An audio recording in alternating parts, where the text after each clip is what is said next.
Resolution of a vector हमने detail में discuss किया है। उसमें हमने सीखा कि हम अपनी मर्जी से एक वेक्टर को किस तरह से स्प्लिट कर सकते हैं into number of component vectors में इन डिफरेंट डायरेक्शंस। उसके बाद हमने सीखा कि एक वेक्टर को हम किस तरह से स्प्लिट कर सकते हैं इनटू 2 और 3 परपेंडिकुलर कंपोनेंट वेक्टर्स में। ये सब कुछ हमने डिटेल में डिस्कस किया, ये चीजें हमने सीखी है।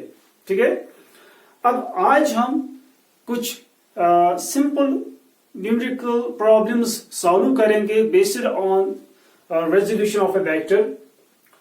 इससे क्या होगा, जो कंसेप्ट है रेजोल्यूशन ऑफ ए वेक्टर का वो अच्छी तरह से क्लियर हो जाएगा। Is this clear? So let us start.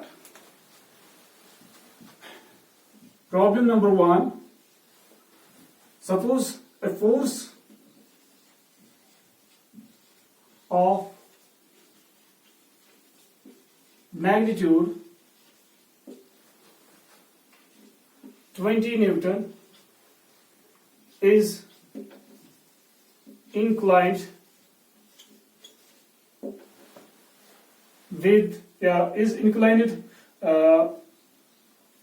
at 60 degree to the horizontal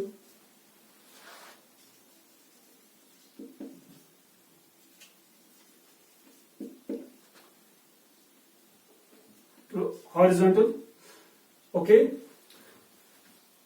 find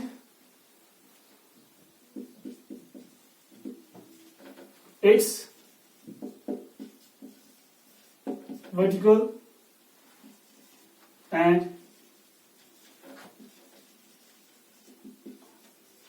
horizontal components। ठीक है, दिस इज प्रॉब्लम नंबर 1। एक फोर्स है, ठीक है, 20 न्यूटन का फोर्स है जो एंगल बना रहा है 60 विद द हॉरिजॉन्टल एक्सिस। ठीक है, एक्स एक्सिस ले लेंगे यहां पे। अब हमें बताने हैं उसके जो वर्टिकल एंड हॉरिजॉन्टल कंपोनेंट्स है वो क्या है। ठीक है, so let us consider X axis here. ठीक है, यहां से ले लेंगे Y axis.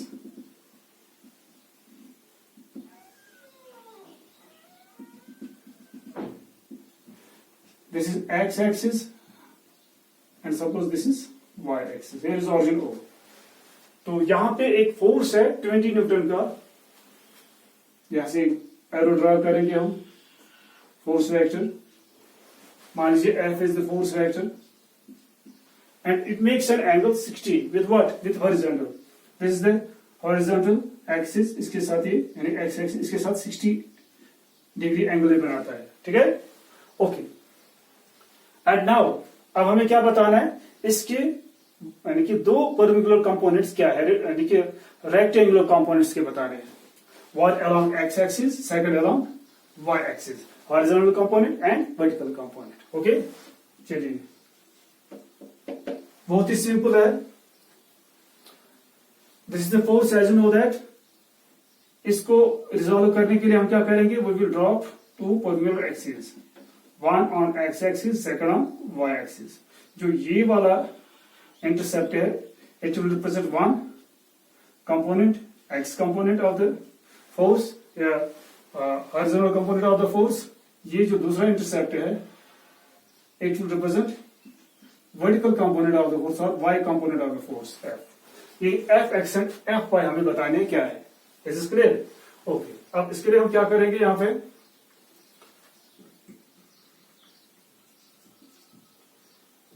From the given condition magnitude of force is given, it is 20 newton. Okay, and और क्या दिया हुआ है, angle theta, theta is 60 degree. ठीक है, नाउ वी नो हमारे पास फॉर्मूला है for x component and y component of the force. One is F x, it's equal किसके बराबर होता है, F cos of theta. This is base component, F x F cos theta के बराबर होता है। Is this clear? So F x is equal, F के लिए पुट कीजिए, what is magnitude of force, is 20 Newton. cos of theta. What is theta here? It is 60. ठीक है ना? तो 20, what is cos 60? Cos 60 is 1/2. तो ये बनेगा 10 Newton. So 1/4, the magnitude of one component is 10 Newton. ये एक कंपोनेंट हो गया. इसी तरह से second component. Second component means vertical component. Vertical component. ठीक है? What is the vertical component? It is Fy. किसके बराबर होता है? F sin of theta. बहुत ही सिंपल है. तो ये फॉर्मूला यूज कीजिए. What is value of F? It is 20. And what is theta? Theta is 60. Okay, we can write as 20. What is sin 60? Sin 60 is √3/2. ठीक है? ये बनेगा 10 times √3 Newton. This is the second component. Very simple numerical problem. अगर आपको पता है एक force का मैग्नीट्यूड पता है, वो कितना एंगल बना रहा है, तो आप इसके दो कंपोनेंट्स बता सकते हो with help of these two relations. This is the horizontal component, this is the vertical component. This expression for horizontal component, this expression for the vertical component. इन दो रिलेशन से आप horizontal component and vertical component बता सकते हो. Is this clear? Okay.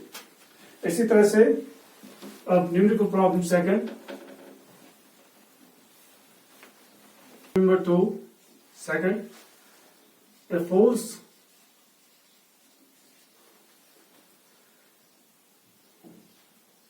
is inclined at suppose 30 degree to horizontal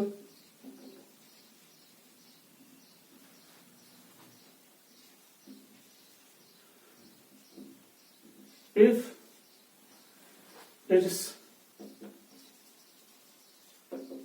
horizontal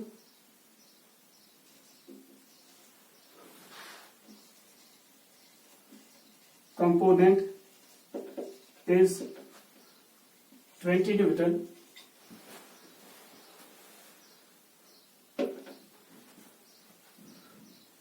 then find the magnitude and vertical component of the force. ठीक है?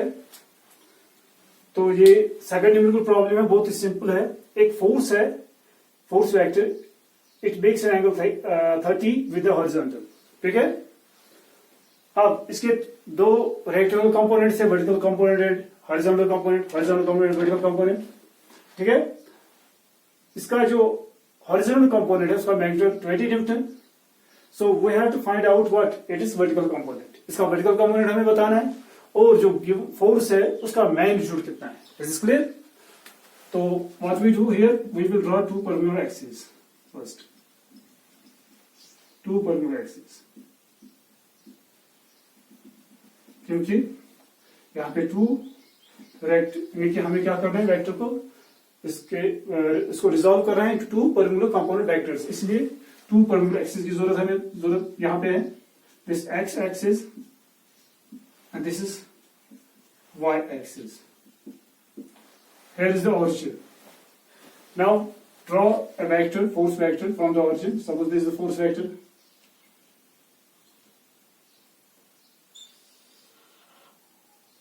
This is force vector F. It makes an angle theta with the horizontal. So what is theta here? Theta is 30 degree. तो 30 degree लिखेंगे यहाँ पे. ठीक है? Okay.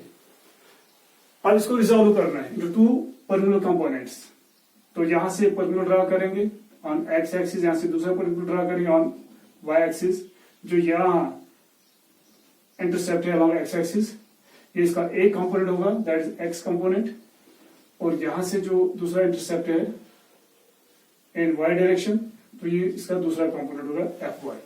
Is it clear? Okay. तो solution अब सॉल्व करेंगे इसको.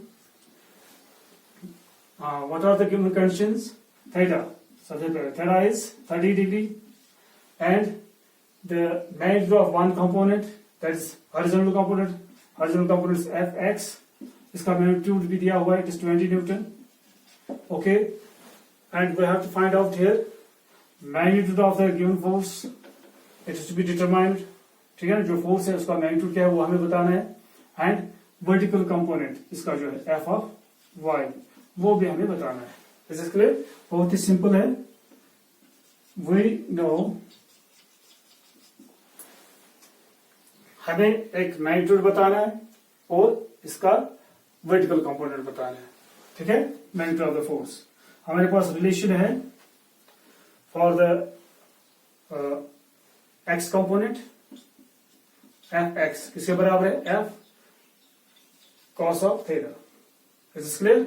ओके, तो इसकी मदद से हम निकाल सकते हैं एफ का वैल्यू, क्योंकि F x is given, theta is given, but for F x and x we will get the value for F. It's very simple. So F किसके बराबर होगा? यहाँ पहले पुट करेंगे value. F of x it is 20. What is F? F is to be determined.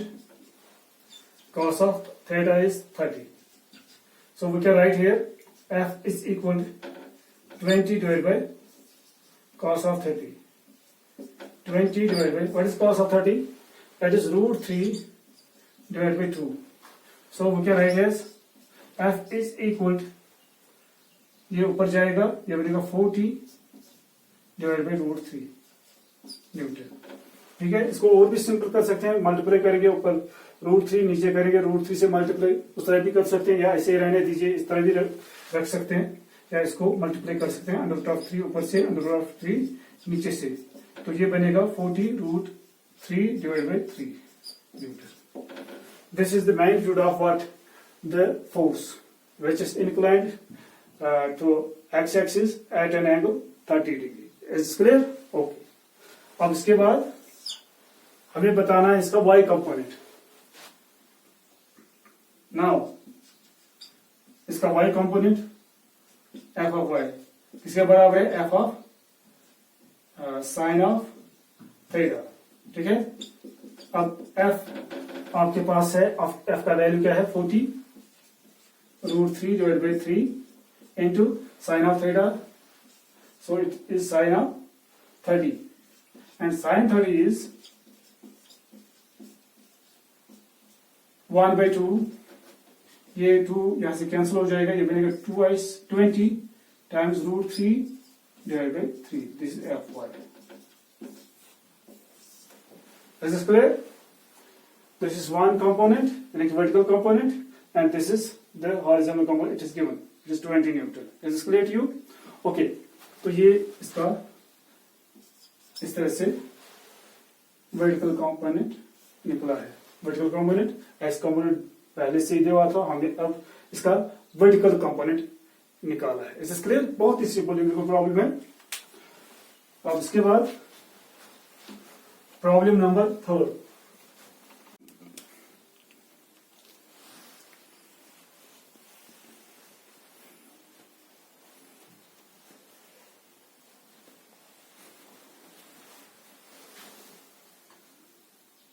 अब है numerical problem number 3.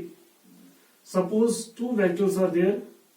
Vector A is equal to 4i minus 3j, and another vector is there, vector B. Suppose it is equal to 3i plus 4j.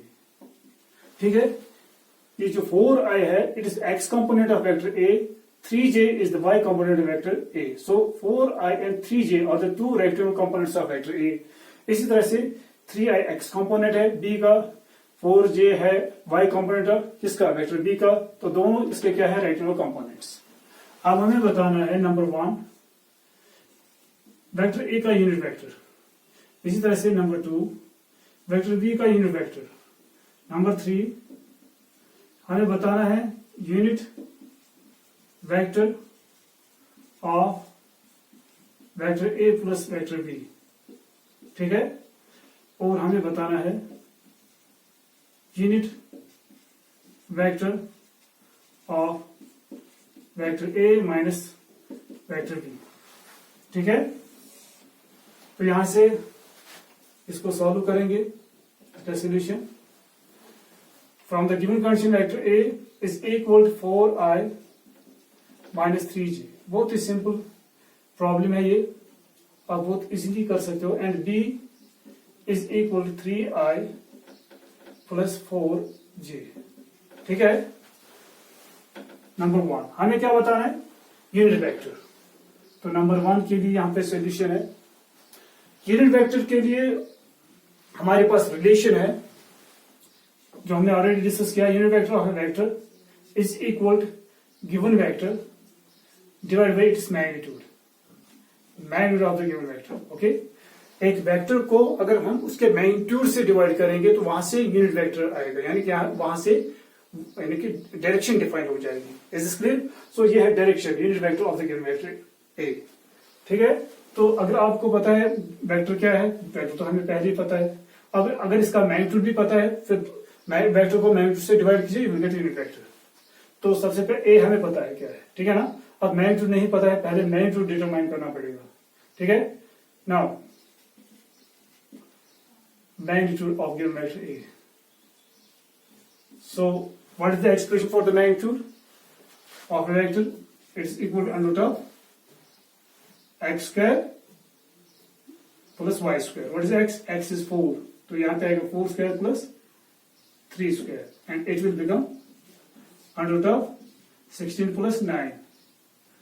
तो ये आएगा यहाँ से under root of 25, ये होगा 5 के बराबर। ठीक है, ओके।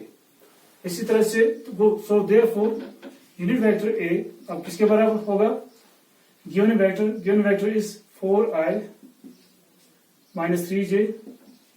ए के लिए पुट करना है और मैग्नीट्यूड ऑफ ए के लिए पुट करना है। A is 4i minus 3j divide by magnitude is 5। Okay, so we get here 1 divided 5 times 4i minus 3j। This is the unit vector of vector A. इसी तरह से number 2, unit vector of vector B is given vector that is vector B divide by the magnitude of vector B. So सबसे पहले यहां इसका magnitude निकालेंगे। Magnitude of vector B is equal to under of 3 square plus 4 square, और वो भी निकलेगा 5।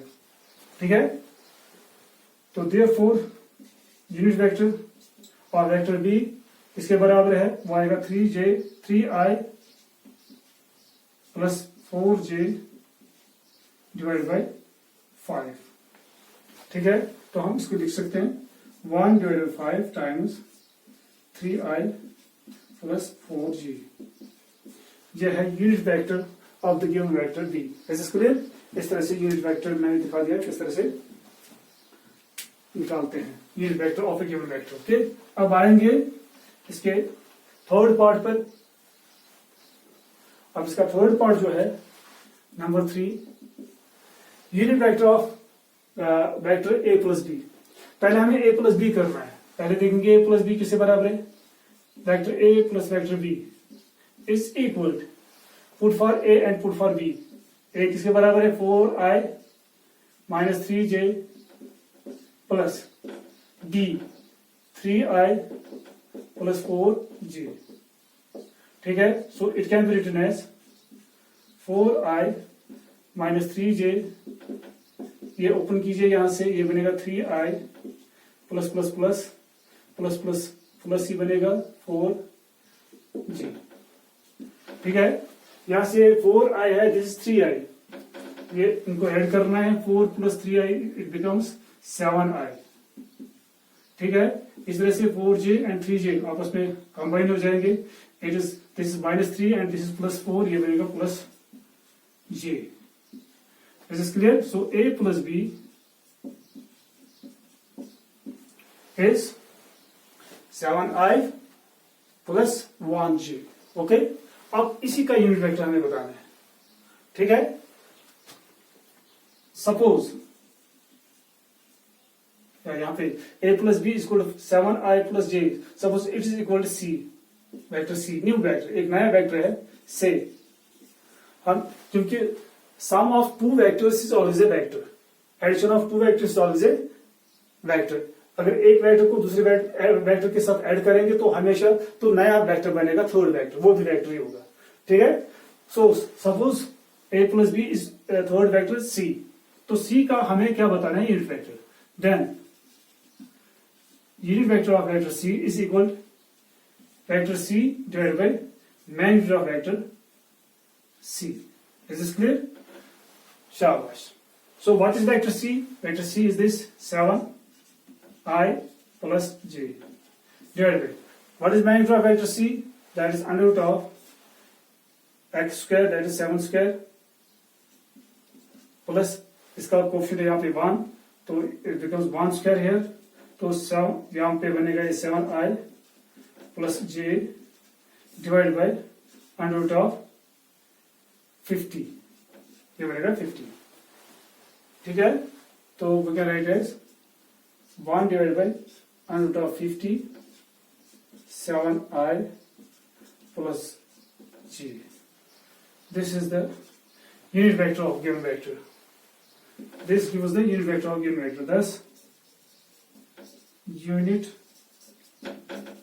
Vector of, ये c क्या रिप्रेजेंट कर रहा है, a plus b, vector a plus vector b is, इसका यूनिट वेक्टर क्या आ गया, 1 by under root of 50 7i plus g, ये इसका यूनिट वेक्टर आ गया। तो इसी तरह से a माइनस b का भी यूनिट वेक्टर आप निकाल सकते हो। यहाँ पे खाली सपरेट करना है, ये भी माइनस बनेगा, ये भी माइनस बनेगा। ठीक है, जब ये माइनस बनेगा तो यहाँ से आएगा 1i, ये माइनस बनेगा, ये बनेगा 7j minus 7j। Is this clear? तो नीचे इसी तरह से 50 आएगा। ओके, तो ये a माइनस बी भी आप खुद कर लेना इसी तरह से। अब हम करेंगे problem number 4। Suppose two vectors are there, vector a is equal i 2i minus j plus 3k, and another vector, vector b, suppose is equal I plus 3j minus k। ठीक है, suppose these are the two vectors and find a vector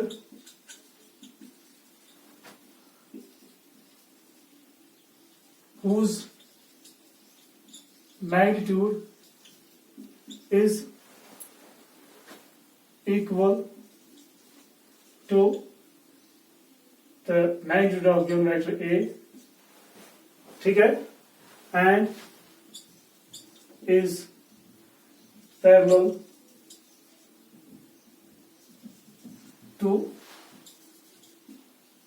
vector B। Vector A is there, vector B is there, these are the two given vectors। अब हमें बताना है एक third vector है, उसका magnitude किसके बराबर है, वेक्टर ए के मैग्नीट्यूड के बराबर, और वो पैरेलल है वेक्टर बी के। ठीक है, अब वो वेक्टर क्या है वो हमें बताना है। सोल्यूशन बहुत ही सिंपल न्यूमेरिकल प्रॉब्लम है। Suppose the third vector is vector C. मान लीजिए वो नया वेक्टर जो है, थर्ड वेक्टर है, वो वेक्टर क्या है, वेक्टर सी।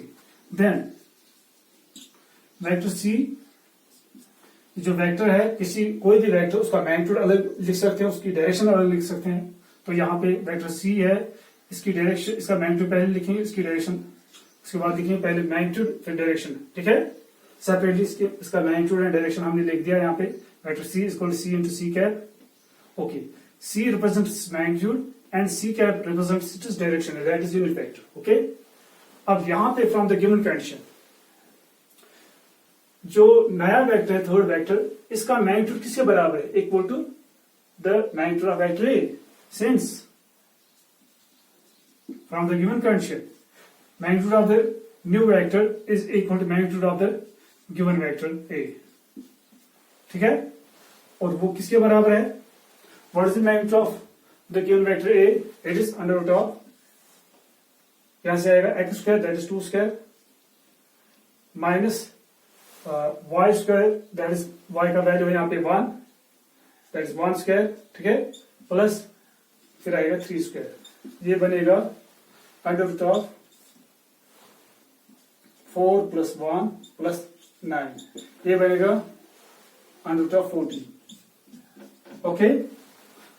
एंड इसी तरह से जो डायरेक्शन है, and direction of the new vector third, ठीक है ना, उसकी डायरेक्शन क्या है, from the given condition the new vector is parallel to the given vector B के पैरेलल है। इसका मतलब है जो थर्ड वेक्टर है, जो उसकी डायरेक्शन है वो वेक्टर बी की डायरेक्शन भी है, बी और सी की डायरेक्शन सेम है। Is this clear? तो यहां पे लिखेंगे B cap. Is this clear? Okay, तो we can write as what is B cap, की डायरेक्शन और वेक्टर बी, वो कैसे हम डिफाइन करते हैं, given vector that is I minus plus 3j minus k, ठीक है, divided by the magnitude of the given vector under root of that is 1 square plus 3 square plus coefficient of k क्या है यहाँ पे 1 square. Is this clear? ये बनेगा यहाँ पे 1 divided by 9 10 11 under root of 11, जहां से आएगा आई प्लस 3j माइनस k, ठीक है, ओके। तो सी कैप जो है डायरेक्शन वो भी अब हमें पता है, लेकिन नए वेक्टर की डायरेक्शन क्या है, और उसका मैग्नीट्यूड भी अब हमें पता है वो किसके बराबर है, ठीक है।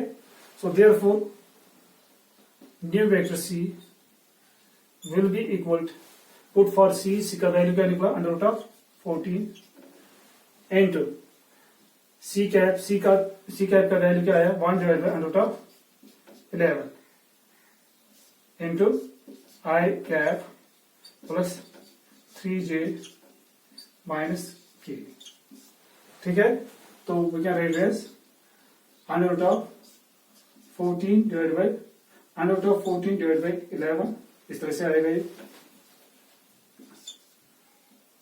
Square root of 14 divide by 11 times i cap plus 3j minus k, and this would be the new vector C third vector. Is this clear? ये इस तरह से हमने बता दिया। ऐसी तरह से another problem number 5, suppose two vectors are there, vector A 3i minus 4j and vector B is the second vector, suppose 4j plus 3k. These are the two vectors and B, okay. 3i is the x component, 4j is the y component vector A, and 4j is the y component and 3k is the z component of vector B, okay. Now find a vector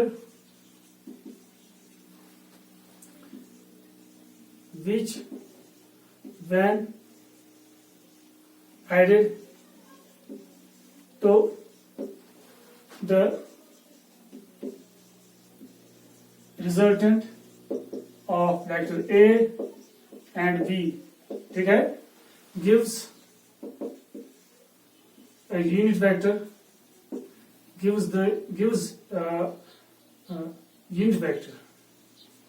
unit vector along x axis, ठीक है। Two vectors are given, vector A and vector B. अब पहले इन दोनों को add करना है, इनका result देखना हमें क्या है। जब हम उस रिजल्ट के साथ एक नए वेक्टर को ऐड करेंगे तो वहां से हमें मिलेगी क्या, direction in X axis, along X axis, in x direction, ठीक है। यूनिट वेक्टर हमें मिलेगी in x direction. Is this clear? अब हमें बताना है वो नया वेक्टर क्या होगा। तो सोल्यूशन यहां पे दिखाएंगे हम। वेरी इंपॉर्टेंट सिंपल है, न्यूमेरिकल प्रॉब्लम है ये। तो हम यहां पे एज्यूम करेंगे, सबसे पहले रिजल्टेंट निकालेंगे हम। Resultant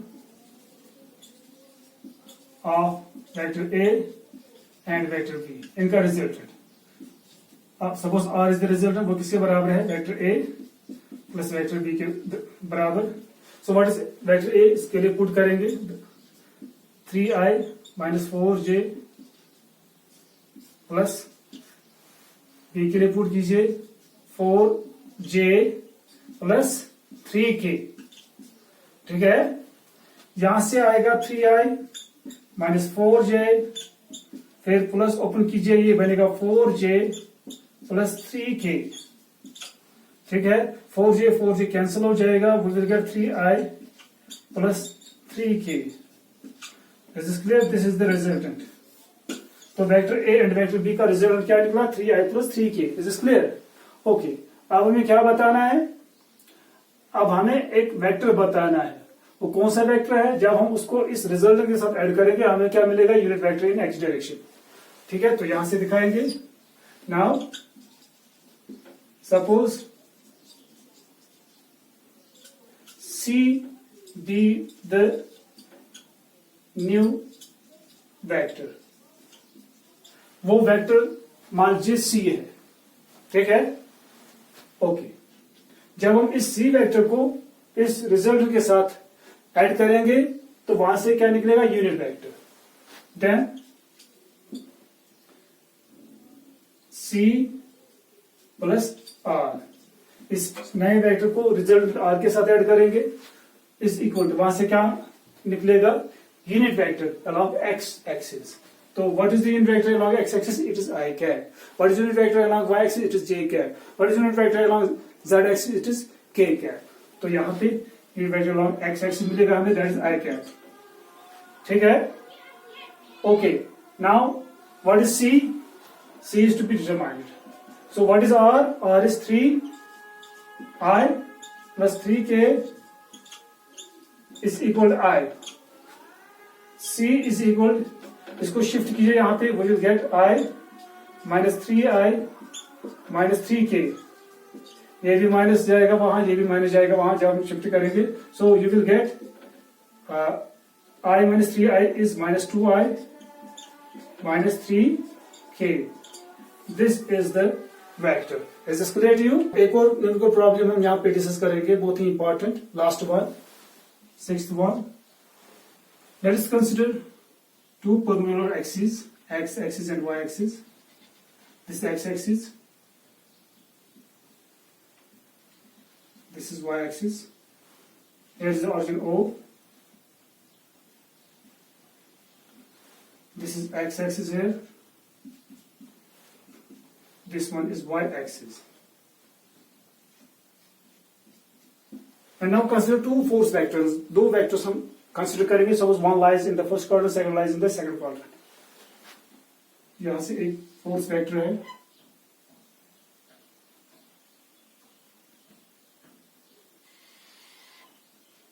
Suppose F1. It makes an angle. Suppose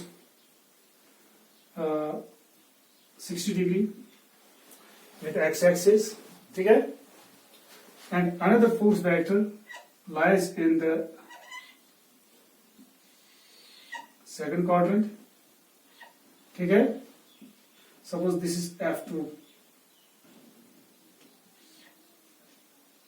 F2 makes an angle, suppose 37 degree with the x-axis on the left side. Okay?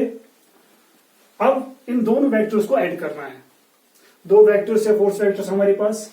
ठीक है, मान लीजिए F1 का मैग्नीट्यूड है सपोज 2 न्यूटन एंड F2 का मैग्नीट्यूड है 5 न्यूटन. ठीक है, one is 2 Newton, second is 5 Newton. This is clear. अब F1 जो है it makes 60 angle with x axis and F2 makes 37 angle with x axis on the left side. अब इन दोनों vectors को ऐड करना है. ठीक है ना. तो यहां पे हमें ट्रायंगल ऑफ वेक्टर्स यूज नहीं करना है, यहां पे पैराग्राम लॉ ऑफ वेक्टर्स यूज नहीं करना है. वो हम कर सकते हैं मगर नहीं करना है. ठीक है ना. फिर यूज क्या करना है, concept of resolution of vectors. फिर उसके बाद इनको ऐड करना है.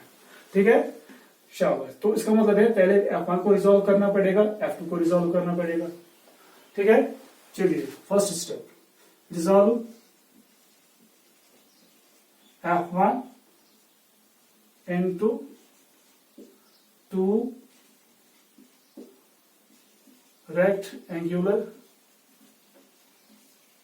components। ठीक है, कीजिए इसको resolve to rectangular components. Number first component कौन सा है? X component.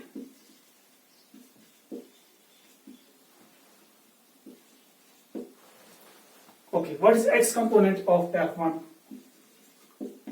F1 vector? जरा बताइए। तो यहां से हम परपेंडिकुलर ड्रा करेंगे, ठीक है। तो यहां से ये फर्स्ट इंटरसेप्ट जो इंटरसेप्ट होगा along x axis, this represents its x component as you know. तो इसको रिप्रेजेंट करेंगे Fx1 से। तो दूसरा परपेंडिकुलर यहां से ड्रा करेंगे।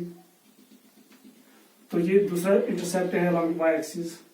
सो this is the y component of F1। Is this clear? Okay, अब यहां पे Fx1 पहले मैग्नीट्यूड देखेंगे किसके बराबर है। इट इज इक्वल, शाबाश, F1 cosine of theta। What is theta here? Theta is 60 degree. ठीक है, so we can write as F1 is 2 into cos of 60 is 1/2, 2 cancels, you will get 1 Newton। So f of x1 is 1 Newton। So therefore f of x1 vector, जो ये वाला vector है x component, वो किसके बराबर होगा? f x1 magnitude into its direction। What is its direction? Towards x axis, towards right, along x axis towards right।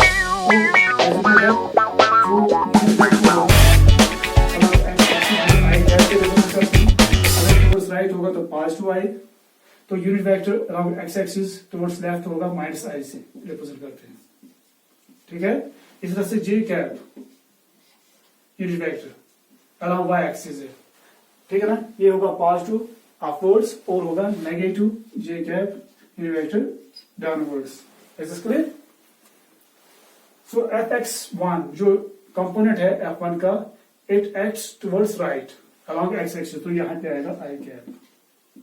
तो what is Fx1? Fx1 is 1 Newton, make it 1 into i cap.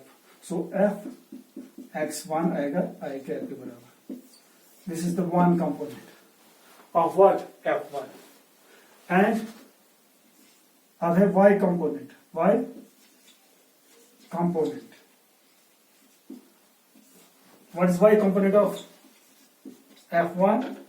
अब F1 का y component इसी तरह से देखेंगे, वो होगा Fy1। वो किसके बराबर है? f into f means 2 into cosine of sine of, ये परपेंडिकुलर कंपोनेंट है, साइन ऑफ 60, वो आएगा 2 into sine 60 is √3 divide by 2, 2 cancels, you will get √3 Newton. तो देयरफॉर Fy2 जो वेक्टर होगा वो √2 √3, और इसकी डायरेक्शन क्या है? अपवर्ड्स, तो j कैप आएगा यहाँ पे। This is the second component. ठीक है, okay, these are the two rectangular components of what? F1। सो यहां पे लिख सकते हैं हम, therefore F1 vector is equal to, एक कंपोनेंट क्या है? Fx1 प्लस सेकंड कंपोनेंट है Fy1। पुट फॉर Fx1 वो निकला i कैप के बराबर, second is √3j। These are the rectangular components of the given vector F1। Okay, अब इसी तरह से रिजॉल्व करेंगे F2 को। यहां से परपेंडिकुलर ड्रा करेंगे, ये इसका होगा x कंपोनेंट, यहां से परपेंडिकुलर ड्रा करेंगे तो ये होगा इसका y कंपोनेंट। ठीक है, जहां से दो वेक्टर्स लाई कर रहे हैं, एक है F1 का कंपोनेंट, दूसरा है y2 का कंपोनेंट। ठीक है, ओके। अब जब हम इसको रिजॉल्व करेंगे तो टू रेक्टेंगुलर कंपोनेंट्स, ये वाला होगा मान लीजिए Fx2, तो यहां से ये वाला होगा fy2। चलिए अब देखेंगे सिमिलरली fx2 वेक्टर। पहले लिखेंगे यहां पे resolve f2 into 2 perpendicular components। 2 perpendicular components देखेंगे f2 के। पहला होगा f, ठीक है, पहला होगा fx2, वो किसके बराबर है, that is equal to f2 cos of 37, ठीक है। f2 का value it is 5 into cos of 37 is 4 divide by 5, ठीक है। तो ये निकला 5 कैंसिल्स, विल गेट 4 न्यूटन। तो fx2, so therefore fx2 vector किसके बराबर होगा, fx2 magnitude into its direction. अब इसकी डायरेक्शन कहाँ है, टुवर्ड अलोंग एक्स एक्सिस, तो आई कैप से रिप्रेजेंट करेंगे, but it is towards left, तो आएगा minus I cap. Is this clear? याद रखना यहां से माइनस आई कैप आ रहा है, क्योंकि ये जो fx2 है it lies along X axis but towards left. Towards left जो डायरेक्शन होगी वो हम माइनस आई कैप से रिप्रेजेंट करते हैं।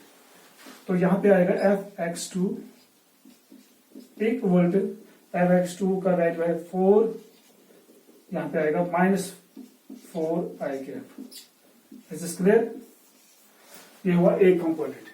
इस तरह से second component that is fy2, वो किसके बराबर है, f2 साइन ऑफ 37 डिग्री, ठीक है। वो निकलेगा f2 is 5 and sine of 37 is 3/5, 5 cancel हो जाएगा, विल गेट 3 न्यूटन, ठीक है। Okay, this is the y magnitude of the y component of f2 vector.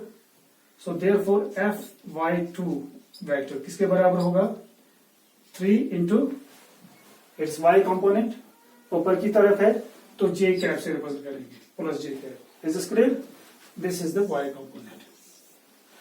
तो अब हम इन दोनों को मिलाकर इसके जिस तरह से f1 को लिख दिया हमने, इसी तरह से f1 को भी लिख सकते हैं। सो देयरफॉर f2 वेक्टर किसके बराबर है, एज यू नो इसके 2 rectangular component fx2 plus of fy2 is equal to, put for fx2 it is -4i, put for fy2 it is 3j, okay. तो ये आ गए इनके components, this f it is f2, okay, f2 vector. ये f1 vector है, इसके components है in its rectangular components form, this f2 vector in its rectangular component form, ठीक है। अब दोनों को ऐड करना है। now the resultant of f1 and f2, अब आप इजली कर सकते हो, that is r is equal to f1 plus f2। यहाँ पे ट्रायंगुलर या पैराग्राफ लॉ ऑफ वेक्टर्स हमने यूज नहीं किया, ठीक है। f1 के लिए पुट कीजिए, it's i cap plus under root of 3j plus f2 के लिए पुट कीजिए, it is plus minus minus आएगा, -4i plus 3j। Is clear? So we will get here this is i -4i, ये बनेगा -3i, okay. This is यहाँ पे j common आएगा, रहेगा 3 plus √3j। This is the resultant. इस तरह से मैंने दिखा दिया रेजोल्यूशन मेथड से हम किस तरह से वेक्टर्स को ऐड करते हैं। पहले वेक्टर्स को रिजॉल्व करना है, ब्रेक करना है, सेपरेट करना है, फिर उसके बाद उनके कंपोनेंट्स को, एक्स कंपोनेंट्स को अलग ऐड करना है, वाई कंपोनेंट्स को अलग ऐड करना है। Is this clear to you? So this is how we can add vectors by the method of resolution of a method. Is this clear to you? Okay.